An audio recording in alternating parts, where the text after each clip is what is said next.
Dahil bukas is Pasko na mga loves, pagising ko, busy na agad si Mister. Ito yung ginagawa niya ngayon, nag-boil siya ng pasta dahil daw lasagna. Gagawa siya ng lasagna dahil marami siyang ginawang meat at saka sauce. So ngayon, sabi ko sa kanya, bakit ang aga mo madilim pa sa labas? At ito na yung ginagawa niya. Sabi ko, bakit ginagamitan mo yung kamayin mo dong kamayin. So ganito talaga yan si Mister mga loves kapag meron kaming mga gathering, lalo na kapag family, marami po yan siyang gagawin. So ngayon, dahil sinabi ko kamayin mo, nakikinig si Dudong at saka naghugas siya ng kamay at so yung kinamay niya mga loves, natawa ako dito mga loves kasi kinamay niya sobrang init. Tignan niyo yung niya. Sabi pa niya, ouch, ouch, ay suhat, lag. Nainitan na yan siya guys. Naglagot, nagagalit sa akin mga loves kasi sabi ko, kamayin mo nagalit.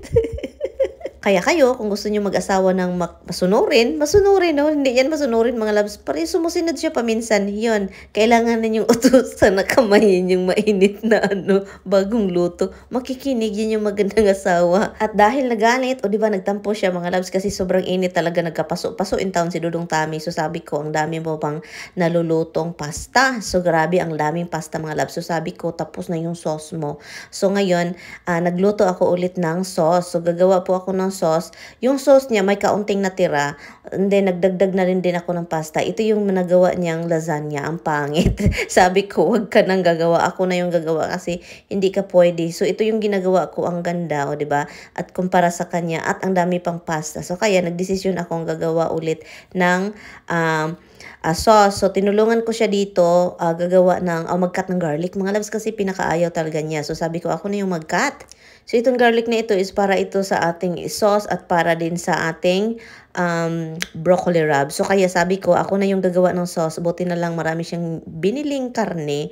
So, yun na yun siya. So, ginawa na ano pa yung kamay ko guys, nasaktan. At meron pa naman akong carpal tunnel. Parang na-twist na naman itong kamay. So, yun, tinitignan niyo yung pinagagawa ko mga loves kasi kakaiba sa ginawa niya. Sabi ko, yung ginawa mo kahapon iba, siniparit mo yung meat, ay pangit talaga. Pero masarap naman pala talaga yung gawa niya.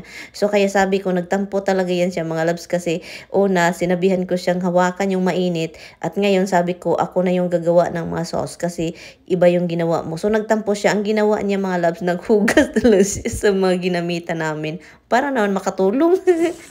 Yun mga loves, umagang umaga, pero gumising ako ito, nag-ano kami. Sabi ko sa kanya, mali-mali yung mga pinagagawa niyang lasagna. So kaya tinulungan ko, ako na yung nag-ano. Buti na lang. Look, who's there? And then may mga na-boil tayong pasta. So itong mga pastang ito, sayang naman itapon. So, ngayon, gumawa kami ng sauce. Pero hindi naman masayang din itong sauce kasi kapag may tira, ilagay sa freezer. And then, pwede naman siya sa spaghetti din. So, yun. Kaya, gawa kami ulit ng sauce. At so yun, bumalik tayo dito mga loves. Nilagyan ko lang sila ng mga seasoning, garlic powder, mga kahit anik-anik yun pang sauce, no? Para talagang masarap siya. So, ito yung mga pinagagawa ko. At alam nyo, si Mr. iniwan ako dito kasi parang hindi niya kinaya yung mga sinasabi ko. Kakaiba kasi ito siya nagawa. Sabi ko, bakit hindi ka naglagay ng recipe o tumitingin ng recipe? Pero talagang sabi pa niya, simple lang naman yan. Karni at saka sauce, o diba? Pati hindi may mga loves, ito na yung aking sauce. Salamat po sa inyong panonood guys. Kita-kits tayo next time. Bye-bye! The day before Christmas. Hello mga loves, ito yung video na before nag-Christmas. Linis ako ng linis. Para naman pinabukasan, kaunting linis na lang yung gagawin ko. Pero yung pakiramdam ko dito is hindi ko talaga kaya.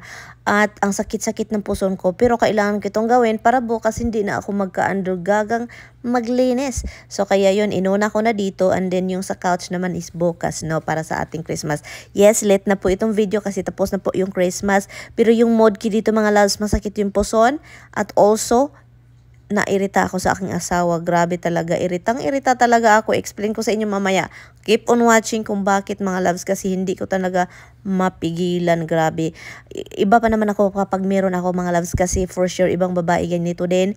Wag niyo kaming anuhan kasi talagang magagalit kami at madali kaming magalit. Nako, sumpungin yung mga menstruation. Mga loves, ay sakit yung puson ko.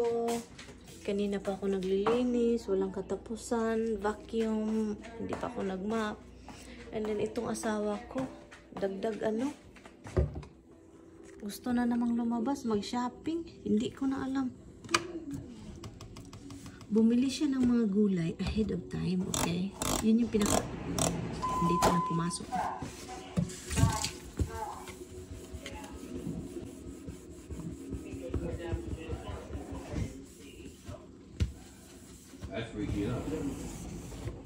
Huwag ako dong, meron akong dugo, ang pangit ng tingin ko sa iyo ngayon kasi talagang tigas ng ulo mo. Iwan ko talaga mga loves, no, kung meron talaga ako, no, ay hindi ko makontrol yung galit ko, yung irritation ko. Hindi na ako kapag hindi makinig asawa ko. Madali at alam niya ni Tami na ganito ako. Tinitignan niya ako mga loves kasi akala niya sasama ako. Hindi ako sasama sa iyo, ikaw yung mamili, o diba? Ang pangit na tingin ko. May kausap yun siya mga loves, and din tingin na lang ako ng tingin sa kanya kasi tigas talaga. Maglilinis na lang ako dito at layas ka doon kung gusto mong umalis para mamili ng gulay. Hala, bili ka kasi nira mo talaga. Nag-una-una ka pang bili and sinira mo lang. Wala ka sa mood wala sa mood. Iba talaga kapag meron ako hindi ko makontrol yung yung mood ko. Kapag meron, hindi ako makakontrol. Parang ang bilis kong ma-irita. Bilis kong kasi ang tigas talaga ng asawa ko. Bumili siya ng mga gulay. 5 days early. So ngayon, lanta na yung iba. And salad. And then iba pa naman yung salad, hindi pwede kainin na lanta. So, nairita ako ng sobra.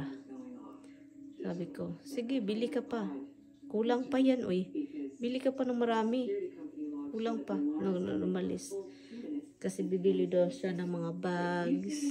Sabi ko, meron na ako mga sa regalo. Meron na ako ready na lahat. Ganon. Lumabas. And bukas, for sure, hindi pa din ako tapos. Kasi ang dami ko pang lilinisin, mga loves. Parang ang hirap pagsabihan.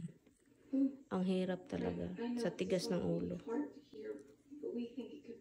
Parang ang gastos namin ngayong buwan, malulunod ka sa galit. Nalulunod ako sa basta Christmas.